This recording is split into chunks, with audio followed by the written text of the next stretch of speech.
Shalom, selamat pagi saudara-saudara, puji Tuhan.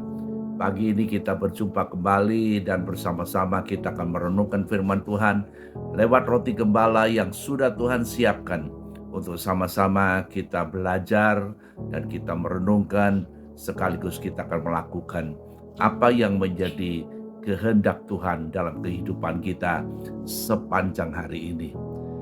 Firman Tuhan dalam renungan pagi hari ini akan berbicara tentang dari manakah sumber kekuatan dalam kehidupan setiap manusia. Dari manakah sumber kekuatan dalam kehidupan setiap manusia? Saudara, sebagai manusia yang hidup di muka bumi ini, kita butuh yang namanya kekuatan yang dari Tuhan.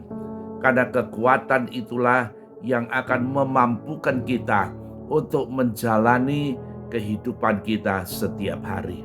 Oleh sebab itu pada pagi hari ini, sebelum kita akan masuk dari manakah sumber kekuatan bagi setiap kehidupan umat manusia, kita akan lihat dulu manfaatnya, fungsinya, kekuatan itu buat kita. Saudara, kita akan baca sama-sama dalam kitab Nabi Habakuk. Habakuk pasal yang ketiga. Kita baca ayat 17 sampai ayat yang ke-19. Habakuk pasal 3 ayat 17 sampai ayat yang ke-19. Saya akan baca buat saudara pada pagi hari ini. Sekalipun pohon ara tidak berbunga, pohon anggur tidak berbuah, hasil pohon zaitun mengecewakan, sekalipun ladang-ladang tidak menghasilkan bahan makanan, kambing domba terhalau dari kurungan, dan tidak ada lembu sapi dalam kandang. Namun, aku akan bersorak-sorak di dalam Tuhan, dan beria-ria di dalam Allah yang menyelamatkan aku. Allah Tuhanku, itulah kekuatanku. Ia membuat kakiku seperti kaki rusa. Ia membiarkan aku berjejak di bukit-bukitku. Amin. Saudara, lewat apa yang Habakuk katakan, lewat firman-Nya pada pagi hari ini, disinilah kita akan dapat mengerti manfaat fungsi daripada kekuatan itu. Dikatakan di dalam ayat yang ke-17, sekalipun pohon ara tidak berbuah, pohon ara tidak berbunga, pohon anggur tidak berbuah, hasil pohon zaitun mengecewakan. Artinya semua tumbuh-tumbuhan, tanaman yang ditanam tidak mengeluarkan hasil. Dan Habakuk bilang sekalipun semuanya itu tidak mengeluarkan buah, tidak mengeluarkan bunga, ya, dan mengecewakan. Bahkan ditambah, sekalipun ladang-ladang tidak menghasilkan bahan makanan, bahkan kambing domba tidak ada dalam kandang, tidak ada lembu sapi, ya. Artinya apa? Binatang nggak ada, hewan piaraan nggak ada, hasil tanaman nggak ada, sepertinya semua nggak ada. Ya, sekalipun semuanya tidak ada, semuanya mengecewakan. Kalau ada kekuatan Tuhan di dalam kehidupan manusia itu, dalam pribadi itu, dikatakan di ayat 18 Habakuk dia berkata, namun, ya, dikatakan sekalipun semuanya mengecewakan, namun aku akan bersorak-sorak di dalam Tuhan dan beria-ria di dalam Allah yang menyelamatkan aku. Inilah fungsi, inilah dampak. Kalau kekuatan Tuhan itu ada dalam diri kita, dalam diri manusia, dikatakan sekalipun secara jasmani, semua yang kita harapkan tidak memuaskan, dikatakan mengecewakan, bahkan boleh katakan tidak ada. Tetapi karena ada kekuatan Tuhan, dikatakan orang itu, pribadi itu tetap bersorak-sorak, tetap beria-ria di dalam Tuhan. Oh haleluya. Ini adalah manfaat, fungsi dari sukacita. dari kekuatan. Dikatakan di tengah-tengah keadaan yang mengecewakan, sukacita Tuhan tetap ada pada orang tersebut. Kemudian, saudaraku, yang kedua, di situ dikatakan di dalam ayat yang ke-19, Habakuk katakan, kalau ada kekuatan Tuhan di dalam hidupnya selain ada sukacita Tuhan, di ayat 19 bilang, Tuhan Allah itu kekuatanku. Berarti kan, ia membuat kakiku seperti kaki rusa. Ia membiarkan aku berjejak di bukit-bukitku. Artinya, saudaraku, kalau ada sukacita Tuhan, kalau ada kekuatan Tuhan dalam diri dari Habakuk, dikatakan akan ada sukacita Tuhan memenuhi hatinya. Bahkan dikatakan di tengah-tengah kondisi yang seperti itu, dikatakan ada kekuatan yang dari Tuhan yang akan menopang dia bisa menjalaninya. Maka dia bilang, membuat kakiku seperti kaki rusa dan membiarkan aku berjejak di bukit-bukitku. Dikatakan bukit yang sedang dalam medan yang begitu berat, ya, satu tebing yang tinggi yang curam. Tetapi dikatakan kalau ada kekuatan Tuhan di dalam diri kita, firman Tuhan katakan, maka selain sukacita Tuhan, dikatakan ada kesanggupan, ada kemampuan, ya, ada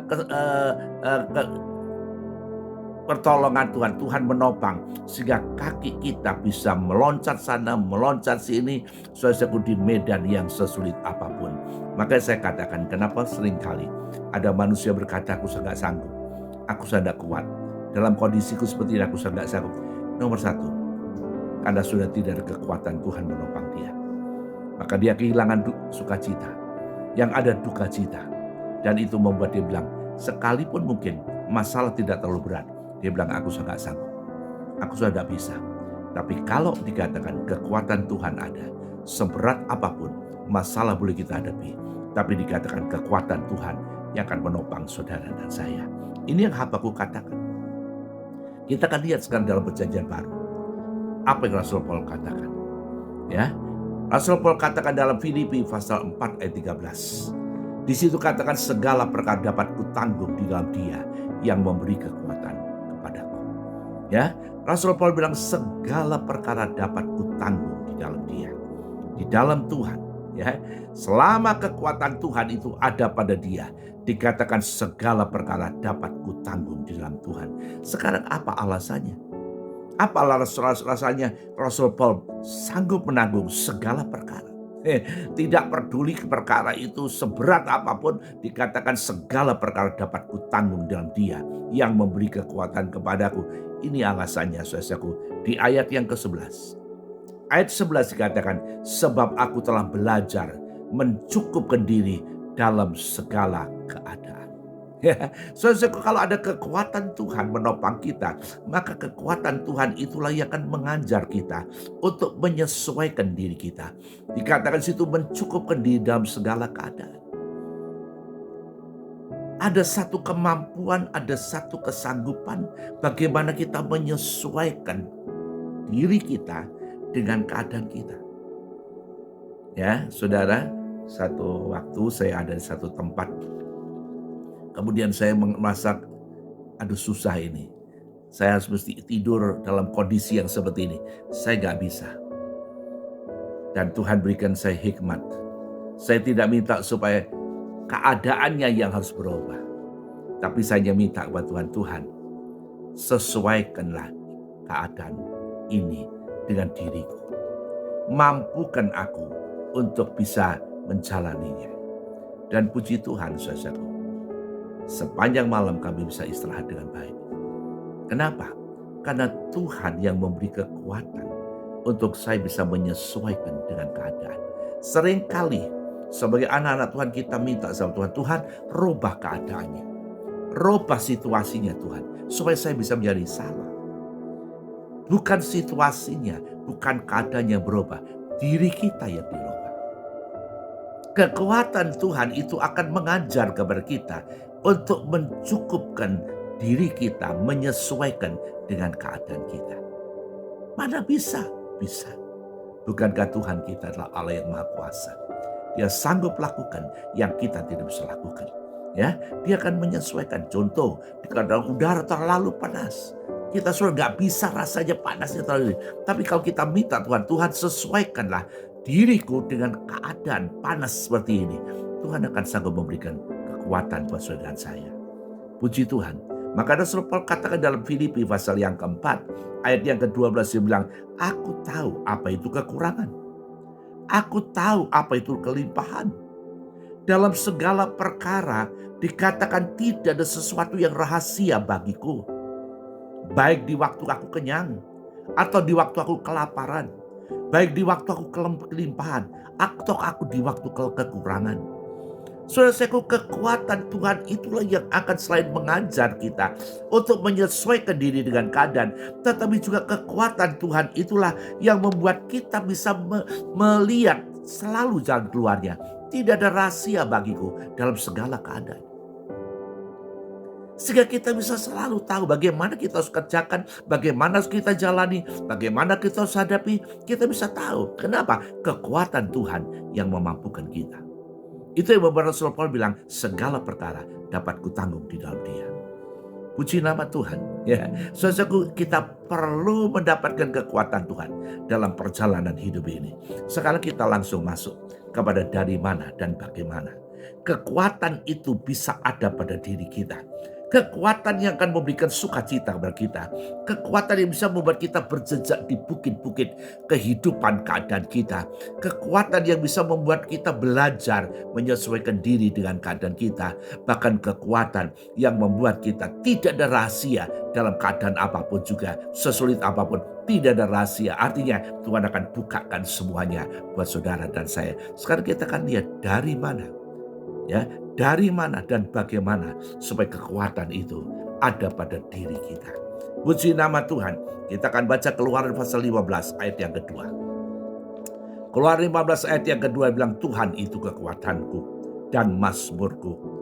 Ia telah menjadi keselamatanku. Berarti kan, Ia Allahku, kupuji Dia. Berarti kan, Ia Allah Bapakku, kuluhurkan Dia.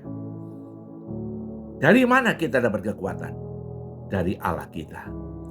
Dari Allah Bapa kita. Haleluya. Dari Dia. Dari pribadi Allah yang adalah Bapa, saudara dan saya. Dikatakan dari sanalah kita dapat kekuatan. Dan sekarang bagaimana supaya kita bisa dapat kekuatan dari Allah Bapa kita? Dikatakan, kita baca di dalam Yesaya pasal 30. Yesaya pasal 30 bagian 15 ayat 15 bagian A. Di situ katakan, Tuhan Allah yang Maha Kudus, Allah Israel telah berfirman, dibilang, bila kamu bertobat. Kekuatan itu akan ada pada kita kalau kita hidup dalam satu pertobatan. Sekalipun katakan kita percaya kepada Allah yang Maha Kuasa dan yang kita akui Allah sebagai Bapa kita, tapi selama perjalanan hidup kita tidak mau bertobat, tidak mau berjalan sesuai dengan tuntunan Tuhan, saya katakan kekuatan Tuhan tidak ada pada kita. Jangan saudara berkata, aku pelayan Tuhan, aku aktivis dalam gereja. Jangan. Saudara tidak bisa memaksa Tuhan untuk menyatakan kekuatannya buat saudara saya kalau hidup kita di luar rencananya. Maka dibilang dengan hidup bertobat. Saya mau bilang kekuatan Tuhan itu akan ada pada saudara saya. Karena itu belum selesai. Dikatakan bila kamu bertobat dan berdiam diri menantikan aku, kata Tuhan. Supaya kekuatan Tuhan itu ada pada kita, yaitu kekuatan dari pribadi Allah Bapa. Hidup yang bertobat dan dikatakan hidup berdiam diri menantikan Tuhan, menaruh pengharapan pada Tuhan. Saudara gak perlu pusing, gak perlu saudara lari sana, lari sini, bingung sana, bingung sini, tidak perlu. Hidup bertobat, jangan berbuat dosa, jangan berkanjang dalam dosa, dan haraplah Tuhan. Bahkan dikatakan nantikanlah Tuhan, berdiam diri menantikan Tuhan. Di situ katakan maka kamu akan selamat. Puji Tuhan. Tuhan yang minta berdiam diri, nantikan Tuhan. Yesaya katakan orang yang menanti-nantikan Tuhan itu dapat kekuatan baru. Seperti Raja Wali yang terbang naik lebih tinggi dengan sayapnya, mengatasi segala awan yang ada di depannya. Saudara-saudaraku, saya tidak tahu apa yang saudara sedang hadapi hari ini. Tapi satu hal yang firman Tuhan katakan, selama saudara memiliki Tuhan, pribadi Tuhan Bapakmu itu, dan dikatakan hidupmu bertobat, tidak simpen dosa, hidup selalu mencari perkenanan Tuhan, dan kemudian engkau menantikan Tuhan, berharap kepada Tuhan, maka saya percaya dalam kondisimu yang bagaimanapun juga dikatakan Tuhan itulah pengharapan yang tidak bisa pernah mengecewakan saudara saya. Dikatakan engkau akan mendapat kekuatan baru, bahkan kamu akan diselamatkan, kata Yesaya 30. Kamu akan diselamatkan, kamu akan mendapat kekuatan baru. Bahkan di dalam Yesaya 30 ayat 15b, dengan tinggal tenang dan percaya, disitulah kekuatan. Saudara-saudaraku, dengan tinggal tenang dan percaya, di situ kekuatan. Tinggal tenang itu artinya apa? Berdiam diri di bawah kaki Tuhan. Berdoalah. Makanya di dalam 1 Tawarik bilang, carilah Tuhan dan kekuatannya, carinya wajahnya selalu. Tuhan mau supaya saudara mencari Tuhan. Ya, Tuhan Bapakmu itu sumber kekuatan. Untuk saudara bisa dapat kekuatan, cari Tuhan. Dekatkan dirimu dengan Tuhan. Sampai kamu lihat wajah Tuhan. Jangan sekedar hanya mencari. Berdoa, sudah berdoa. Pertanyaannya, sudah ketemu gak dengan Tuhan? Sudah berjumpa gak dalam doa dengan Tuhan? Itu permasalahannya. Ya, Tuhan bilang, cari Tuhan. Sampai kamu ketemu Tuhan. Sampai kamu memandang wajah Tuhan. Dan kalau kamu bisa ketemu Tuhan, saya katakan disitulah engkau mendapat kekuatan dari Tuhan. Dan disitulah jaminan yang Tuhan bilang, berdiam diri. Asal kamu bertobat, berdiam diri, dan tinggal tenang, maka engkau akan diselamatkan. Puji Tuhan, hanya dikatakan Yesaya bilang, tapi kamu engkau. Untuk orang-orang Israel. Tapi buat saudara saya pagi hari ini, jangan sampai Tuhan bilang, tetapi kamu engkau. Tapi kamu tidak mau. Jangan. Ya, sesungguhnya karena sumber kekuatanmu hanya di dalam Tuhan Bapakmu yang ada di sorga. Ya, dikatakan hidup berkenan pada Tuhan, bertobat, berdiam diri, nantikan Tuhan, dan percayalah, cari Tuhan, dekatkan dirimu pada Tuhan. Saya katakan ada kekuatan Tuhan menyertai saudara saya. Dan yang kedua, dikatakan di mana sumber kekuatan kita, dikatakan di dalam firman-Nya. Di dalam firman-Nya, firman itu bicara tentang anak Allah. Kalau tadi bilang Allah, itu bicara Allah Bapa. Bapakmu di sorga. Dan dalam firman-Nya itu bicara tentang anak Allah, Tuhan Yesus. Kekuatanmu ada di dalam Tuhan Yesus. Dalam Mazmur pasal 29, di situ banyak dikatakan suara Tuhan di atas air yang besar. Kata air di sini adalah lautan manusia. Di atas semua lautan manusia dikatakan suara Tuhan itu mengguntur. Ya, hebat saudara-saudara, suara Tuhan itu mengguntur di atas air yang besar. Bahkan dikatakan sampai dikatakan pohon ara saja bisa dipatahkan, artinya kesombongan manusia bisa dipatahkan di hadapan firman. Saya katakan jangan coba-coba melawan firman Tuhan. Firman Tuhan itu mengatasi segala-galanya. Bahkan dikatakan firman suara Tuhan itu menyemburkan api, nyala api, penghukuman. Firman Tuhan itu membuat dikatakan rusa betina yang mengandung akan beranak. Artinya akan terjadi sesuatu di dalam kehidupan binatang pun bisa terjadi. Kenapa? Karena firman Tuhan. Firman Tuhan sanggup merubah segala-galanya. Ya, puji nama Tuhan, puji nama Tuhan. Makanya Ayub dia berkata begini. Dalam Ayub pasal 6 ayat 10. Itulah yang masih merupakan hiburan bagimu. Apa? Dikatakan itulah yang masih merupakan hiburan bagiku. Artinya di tengah-tengah penderitaannya, di tengah-tengah kesusahannya, di tengah-tengah pencobaan yang dihadapi Ayub, dikatakan Ayub tetap ada penghiburan. Dikatakan bahkan Ayub katakan, aku akan melompat-lompat kegirangan di waktu kepedihan yang tidak kenal belas kasihan. Perhatikan, sebab aku tidak pernah menyangkal firman yang Maha Kudus. Ini pernyataan dari Ayub. Seorang yang boleh katakan mengalami pencobaan yang begitu berat. Tapi dikatakan selama Ayub tidak menyangkal firman dari Yang Maha Kudus, artinya menghargai firman, bahkan kita menuruti firman, mempercayai firman, dikatakan di tengah-tengah kondisi seberat apapun, dikatakan aku akan melompat-lompat kegirangan di waktu kepedihan. Memang secara manusia, secara lahir dia menderita. Secara lahir dia betul-betul tertekan. Sasar saja putus asa. Tetapi secara batin dia ada kekuatan. Sampai dia bisa selesai menjalani. Bahkan Tuhan memberikan pengakuan. Dikatakan Ayub adalah satu pribadi yang benar di mata Tuhan. Ya, teman-temannya yang mengata-ngatai Ayub, dia bilang kamu harus minta ampun. Minta supaya didoakan Ayub. Karena Ayub lebih benar dari apa yang kamu katakan. Puji Tuhan. Kenapa? Karena Ayub pegang firman di tengah-tengah penderitaan. Saya mau beritahu pada saudara pada pagi hari ini. Di tengah-tengah penderitaan, di tengah-tengah pencobaan, selain kau punya Tuhan Allah Bapakmu, engkau punya firman. Engkau punya Tuhan Yesus yang penuh dengan janji. Peganglah firman itu. Hargailah firman itu. Saudara-saudaraku, saya baca di dalam ayat 9 dari Mazmur 29. Mazmur 29 ayat 9. Kalau bilang di atas air Tuhan berguru dengan banyak binatang-binatang, pohon-pohon semua. Tetapi di ayat 9, di situ saya akan baca buat saudara, suara Tuhan dikatakan akan menghutan di gundulinya, dan di dalam baitnya, di dalam rumahnya, dikatakan setiap orang yang ada di dalamnya berkata, hormatilah dia.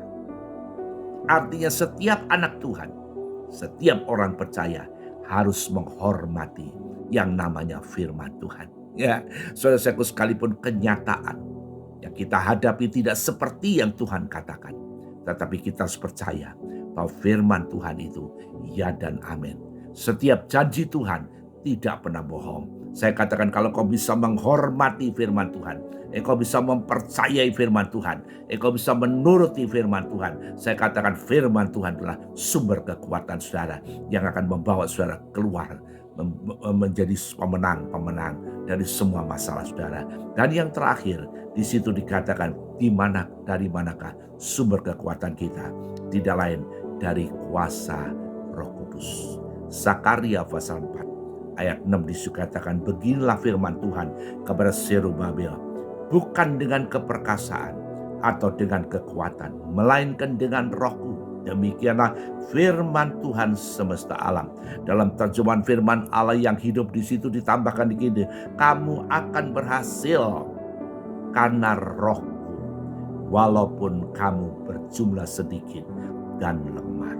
Saudaraku, setiap anak Tuhan yang yakin akan Allah Bapaknya, yang menghormati akan firman Tuhan Yesus anak Allah, bahkan dikatakan yang hidup di dalam kuasa Roh Kudus, dikatakan dalam kondisi apapun ada kekuatan Tuhan yang menopang saudara. Bahkan dikatakan sekalipun kamu sedikit dan lemah, kamu akan berhasil. Kamu akan sanggup keluar sebagai pemenang menghadapi semua apa yang engkau sedang hadapi. Puji Tuhan, renungkan firman Tuhan dan pegang firman Tuhan. Lakukan apa yang Tuhan mau. Saya percaya dalam kondisimu yang bagaimana, ada Tuhan yang menyertai saudara, yang menjamin keselamatan dan kemenangan buat saudara dan saya. Amin. Mari kita akan berdoa. Terima kasih Tuhan buat firman-Mu yang kami dengar pada pagi hari ini. Jadikanlah kami anak-anak Tuhan yang menghargai Engkau pribadi, Bapa yang ada di sorga. Engkau ada pribadi yang menghargai Tuhan Yesus sebagai firman yang selalu akan memberi kekuatan dan penghiburan bagi kami, dan sebagai anak-anak-Mu yang selalu bergaul dan hidup bersama-sama dengan Roh Kudus yang akan menopang kami, sehingga kami tahu dalam perjalanan ini kami akan lihat kekuatan Tuhan akan memberi menopang kami, bahkan akan membawa kami kepada kemenangan yang besar, sehingga nama Tuhan dibesarkan, dipermuliakan. Terima kasih Bapak, terima kasih tuntun dan pegang kami sepanjang hari ini. Dalam nama Tuhan Yesus kami sudah berdoa. Haleluya. Amin. Selamat pagi.